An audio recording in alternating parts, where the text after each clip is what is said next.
Hello everyone, good morning. Hope you all are fine. Welcome to lecture number 17. Lecture number 17 में हम exercise 3.3 continue करेंगे। Last lecture में मैंने आपको exercise 3.3 question number 2 तक explain किया था। आज हम उसका कंटिन्यूएशन करेंगे। कंटिन्यूएशन में क्वेश्चन नंबर 3 से हम स्टार्ट करते हैं। तो क्वेश्चन नंबर 3 स्टार्ट करने से पहले आपसे मैं एक बार फिर से पैरेललोग्राम की प्रॉपर्टी पूछना चाहूंगी। तो बताइए पैरेललोग्राम की प्रॉपर्टी क्या है? Yes, the opposite sides of a parallelogram are equal, the adjacent sides of a parallelogram are supplementary, यानी कि सम करेंगे तो 180 degree. Opposite sides of a parallelogram are equal, diagonals bisect each other, है ना। तो चलिए अब उस प्रॉपर्टीज को एक बार फिर से याद करके हम ये वाली प्रॉब्लम्स सॉल्व करते हैं। तो देखिए यहाँ पे क्वेश्चन नंबर 3 क्या दिया है?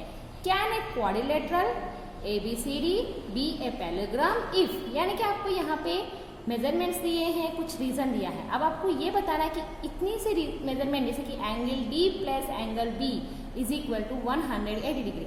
अगर क्वाड्रिलेटरल यानी कि 4 साइड फिगर, अब ये क्वाड्रिलेटरल क्या पैरेललोग्राम बन सकेगा अगर angle D plus angle B की मेजरमेंट 180 डिग्री है।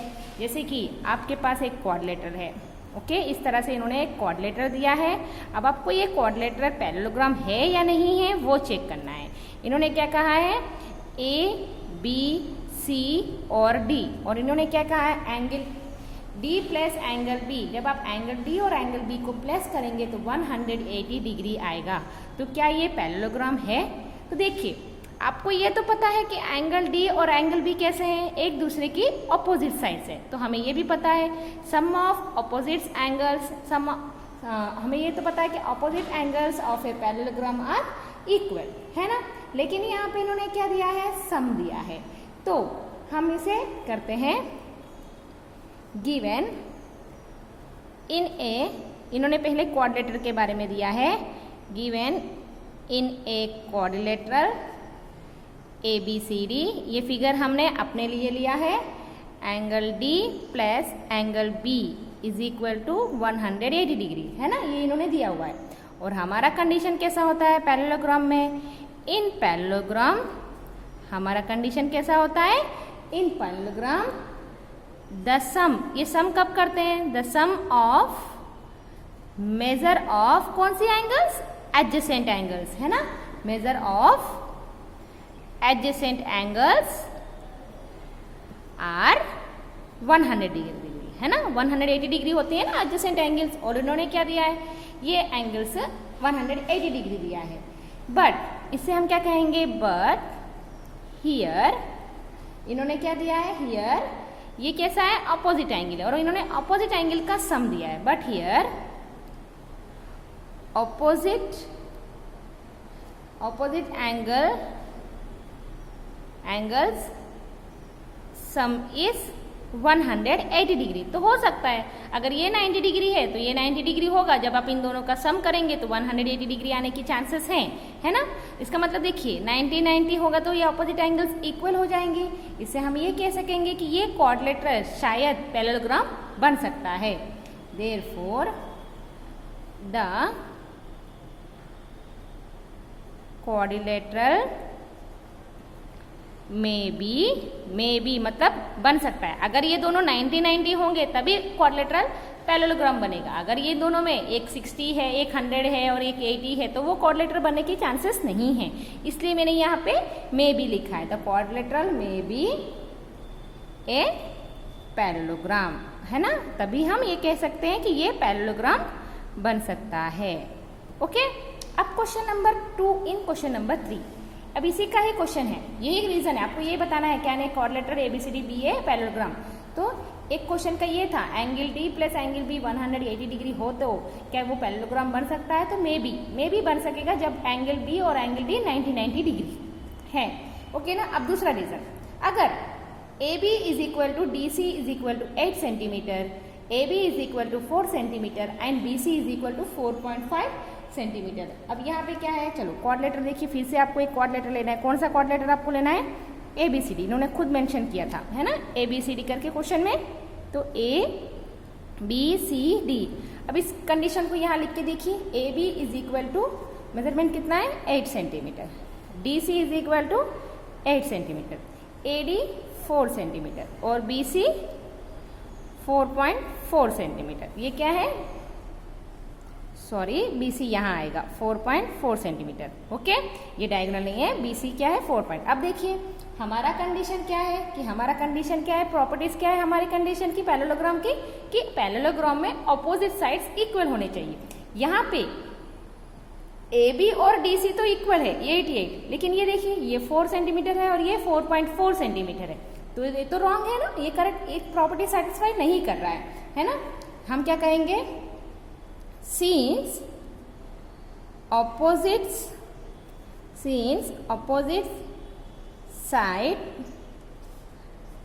sides AB,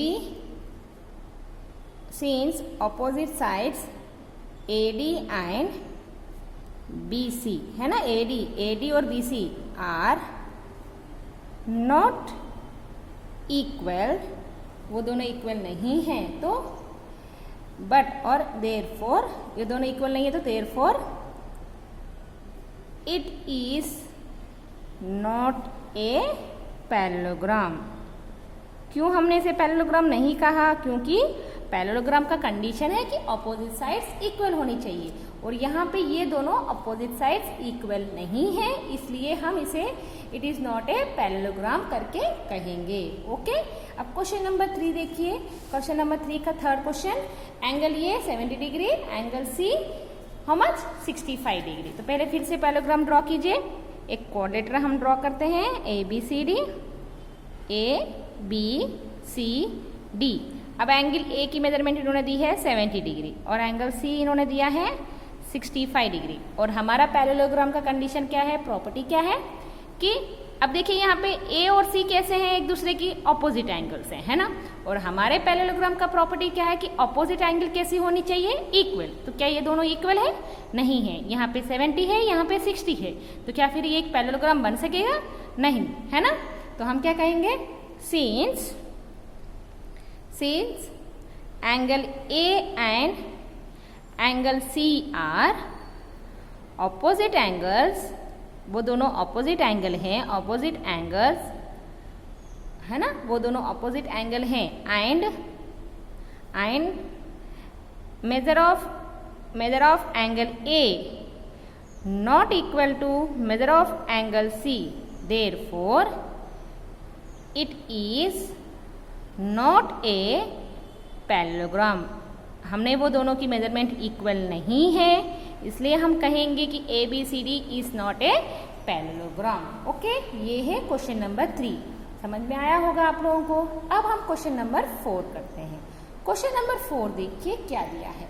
क्वेश्चन नंबर 4 में ये कह रहा है कि draw a rough figure of a quadrilateral that is not a parallelogram but has exactly 2 opposite angles of equal major.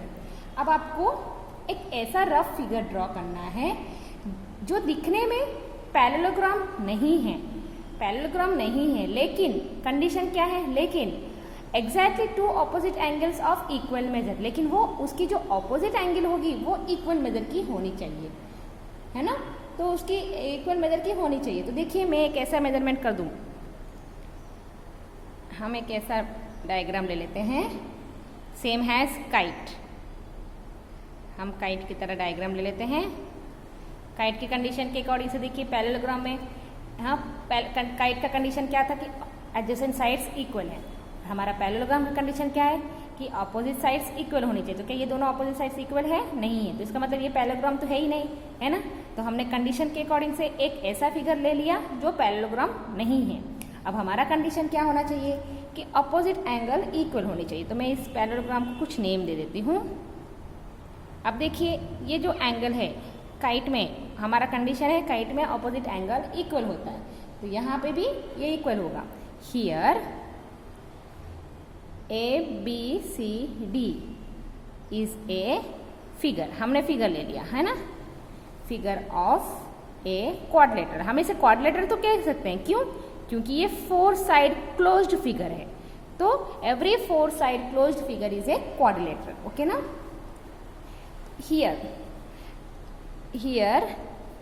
Angle B is equal to angle D, और वो दोनों कैसे हैं? ऑपोजिट एंगल है।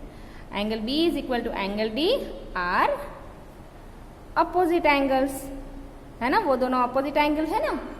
तो therefore here angle B is equal to angle D are opposite angles, है ना, opposite angle है। लेकिन but it is not a parallelogram. हम इसे पैरेललोग्राम क्यों नहीं कह रहे हैं? आपके पास एक रीजन है, ऑपोजिट एंगल इक्वल है, इसका मतलब ये नहीं कि पैरेललोग्राम होगा। इसकी साइड्स देखिए, साइड्स ऑपोजिट साइड्स इक्वल नहीं है। Since opposite sides are not equal, okay, इसलिए हम ये कह रहे हैं कि ये पैरेललोग्राम नहीं है। Now we go to the question number 5। सीधा क्वेश्चन नंबर 5। क्वेश्चन नंबर 5 क्या कह रहा है यहाँ पे? The measures of two adjacent angles of a parallelogram are in the ratio 3:2. Find the measure of each of the angles of the parallelogram. यहाँ पे एक पैरेललोग्राम हम ड्रॉ कर लेते हैं जिससे आपके लिए बहुत ईजी होगा।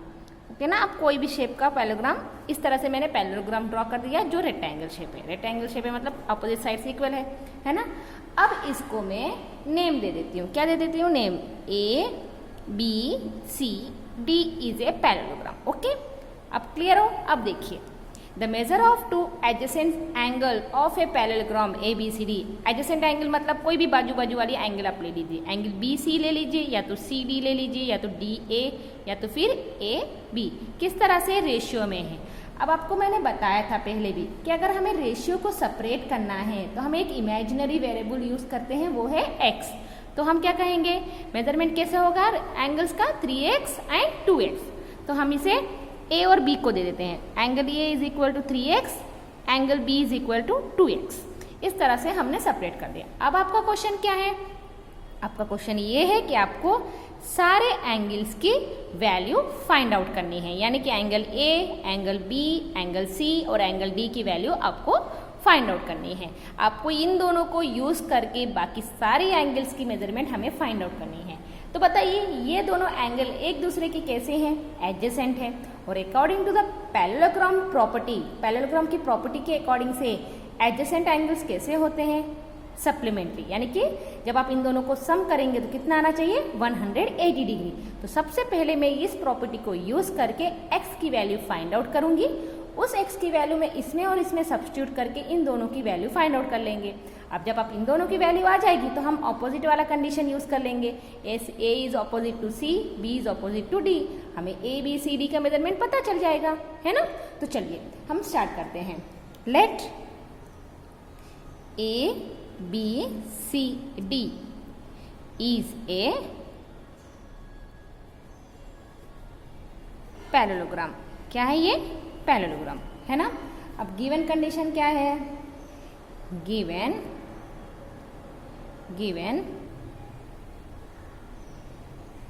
adjacent angles are in the ratio 3:2. Let two angles हमने कौन सी ली है? Angle A is equal to 3x और angle B is equal to 2x, है ना। अब हमारे प्रॉपर्टी के अकॉर्डिंग से क्या है? since adjacent angles are supplementary, that is angle A plus angle B is equal to 180 degree. Angle A की वैल्यू क्या है? 3x, एंगल B की value 2x is equal to 180 degree. 3x plus 2x 5x is equal to 180 degree. x को यहीं पे छोड़ दीजिए, 180 upon 5, 5 1 जा 5 3 जा 15, कितना बचेगा? 15, 18 माइनस 15 करेंगे तो 3, तो 5 6 जा 30। हमें कितना आया? x is equal to x is equal to 36 degree आया है ना। ये क्या है, ये x की वैल्यू है। अब इस x की वैल्यू में एंगल A और एंगल B में सब्स्टिट्यूट करूंगी। Therefore measure of angle A which is equal to 3x which is equal to 3 into 36। तो 3 6 हमें कितना आएगा 108 डिग्री। और angle B is equal to 2x which is equal to 2 into 36 which is equal to 72 degree.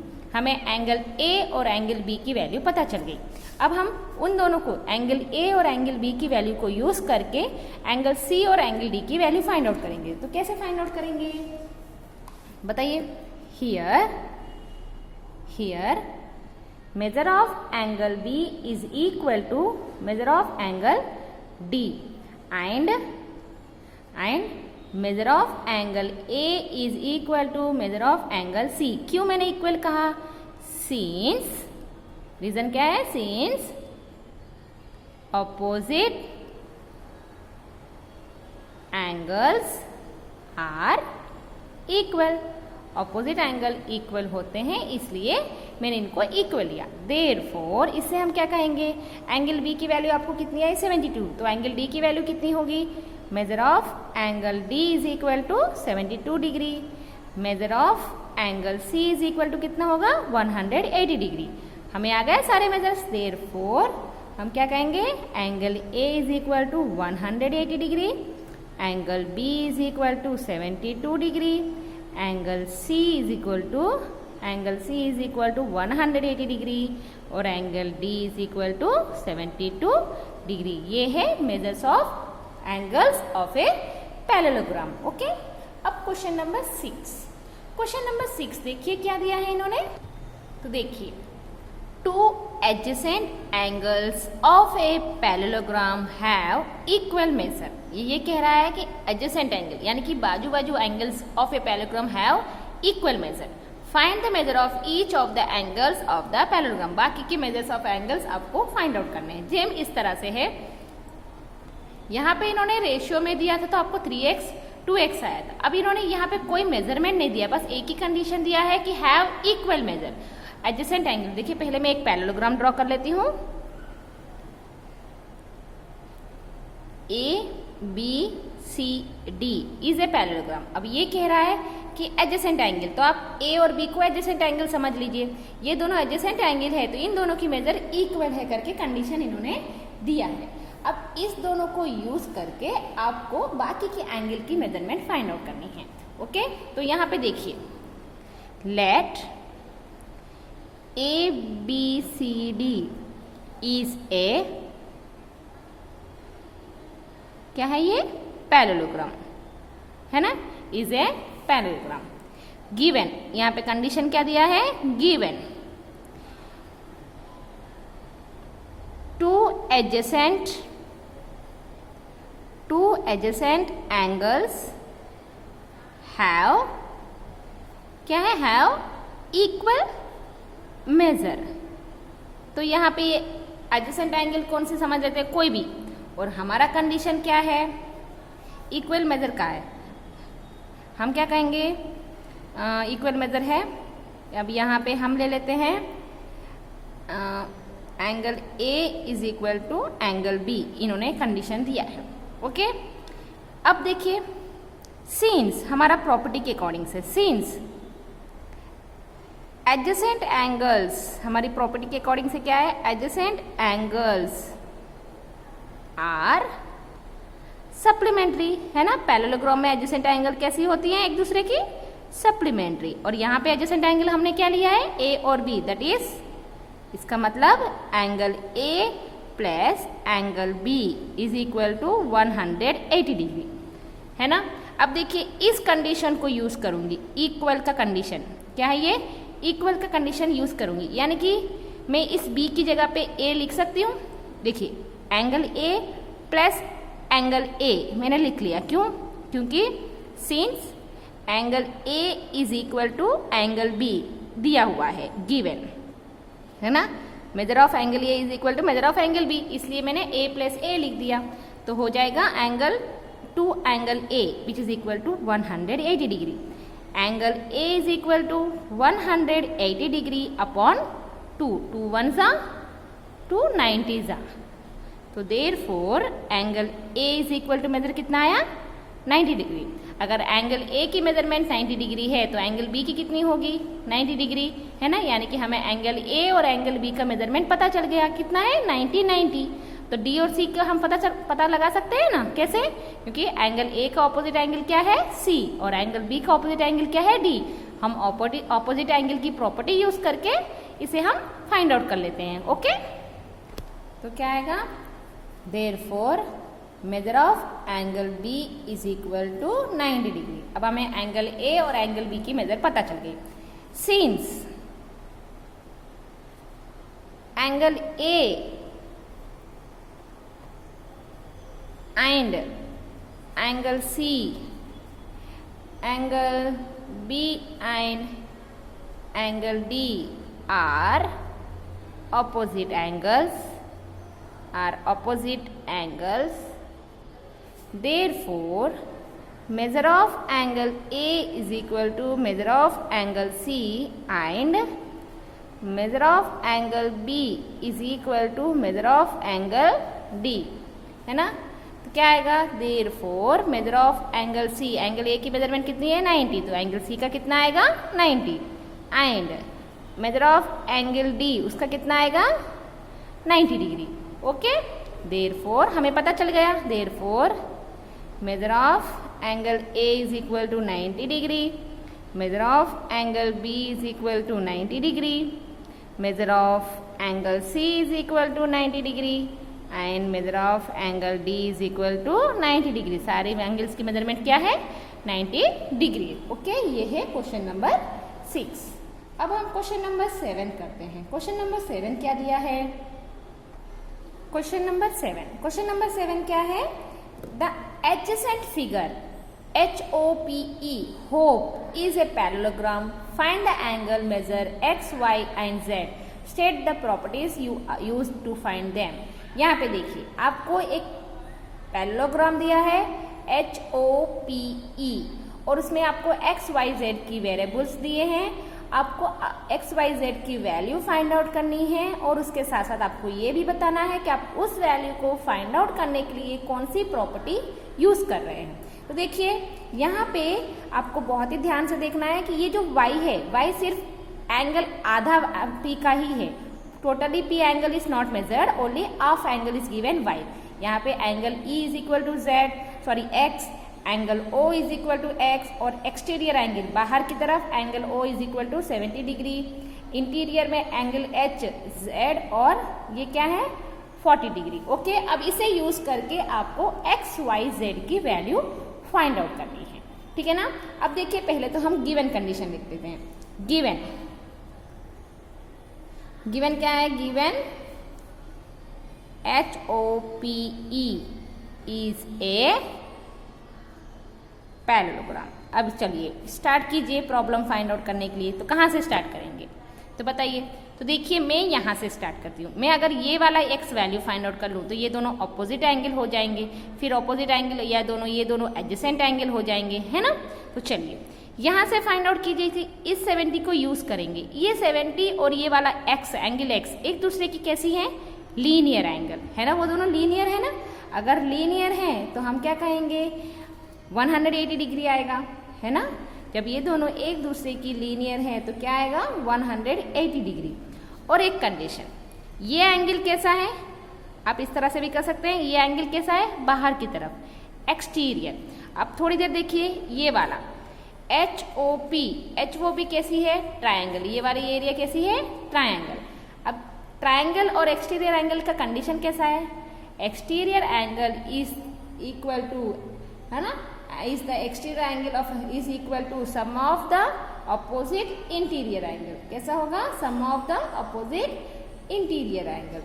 इस तरह से भी आप y और z को फाइंड आउट कर सकते हैं, लेकिन मैं इन दोनों को लीनियर कंडीशन यूज करके ही आपको एक्सप्लेन करती हूँ, ठीक है। हम पहले यहाँ से स्टार्ट करते हैं। तो चलिए प्रॉपरली लिखना है हमें, इस फिगर पे बहुत ध्यान देना है आपको। तो यहाँ पे आपको फिगर दिख रहा है आई होप, हाँ।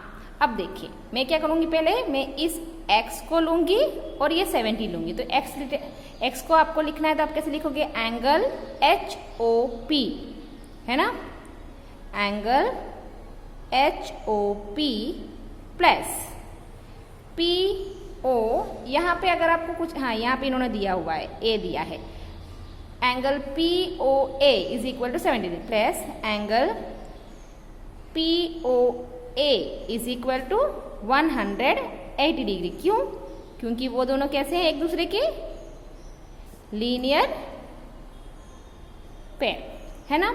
तो देखिए इसकी वैल्यू क्या है x और POA की वैल्यू क्या है 70, which is equal to 180 degree. तो x is equal to 180 degree minus 70 degree, x is equal to 110 degree. आपको x की वैल्यू पता चल गई, है ना। तो अगर हम यहाँ पे x की वैल्यू 110 लिख देते हैं तो हम ऑपोजिट एंगल यूज कर सकते हैं। नेक्स्ट कंडीशन क्या करेंगे, angle O is equal to angle E। क्यों? क्योंकि ऑपोजिट एंगल्स आर इक्वल। तो यहाँ पे भी x की वैल्यू कितनी आएगी, 110 डिग्री, ओके ना। अब इसके बाद अब कौन सा कंडीशन आप यूज करेंगे, आपने x की वैल्यू तो फाइंड आउट कर ली, अब मैं एडजेसेंट वाला एंगल यूज करूं, angle H plus angle O, ये वाला अंदर वाला ले रही हूं, angle O is equal to 180 degree. क्यों? क्योंकि adjacent angles are supplementary. Adjacent angles एक दूसरे की कैसी होती हैं, सप्लीमेंट्री। एंगल H की वैल्यू क्या है, अब आपको देखना है कि एंगल H आपको सिर्फ Z नहीं लेना है, ये पूरा लेना है, ठीक है। तो क्या आएगा, Z प्लस 40 डिग्री, और एंगल O कितनी है, एंगल O जी X वाली तो कितनी है 110 degree, which is equal to 180। Z is equal Z plus 110 plus 40 150 degree, which is equal to 180 degree. Z is equal to 180 degree minus 150 degree. Z is equal to how much? 30 degree. हमें Z की value भी पता चल गई, है ना। अब यहाँ पे आपको क्या आया, Z कितना आया 150। अब देखिए दोनों को प्लेस करेंगे, कितना आएगा 40 प्लस 30 70, है ना। तो आप बताइए यहाँ पे आपके पास दो कंडीशन है, या तो इसे ट्रायंगल ले लीजिए एक्स वाई जेड सम कितना होगा 180 डिग्री, या तो फिर अब ट्रांसवर्सल लाइन लेंगे तो उसका कंडीशन क्या है, PE and HO are parallel lines, PH is a transversal and Y and 40 are alternate. तो Y की वैल्यू कितनी आ जाएगी 40 डिग्री, है ना। आप बताइए आपको कौन सा लेना है, आपके लिए तो इजी ये रहेगा अगर ये ट्रायंगल के फॉर्म में लेंगे। देखिए triangle HOP angle H is plus angle O plus angle P is equal to how much degree 180 degree. मैंने सिर्फ ये ट्रायंगल ली है, ठीक है ना, HOP। तो एंगल H की वैल्यू कितनी आएगी, Z की वैल्यू क्या है 30 डिग्री, एंगल O की वैल्यू, एंगल O यानी कि X की वैल्यू कितनी है 110 डिग्री, और एंगल P की वैल्यू क्या है Y 180 डिग्री। तो 140 है ना, 30 plus 110 140 degree plus y is equal to 180 degree, y is equal to 180 degree minus 140 degree, y is equal to how much 40 degree. आ गए आपकी x y z की value. Therefore angle x is equal to x is equal to 110 degree, y is equal to 40 degree और z is equal to 30 degree. This is the question number 7. In the next class, we continue with the question number 8. Hope you all understood the today's class. Thank you. Take care everyone.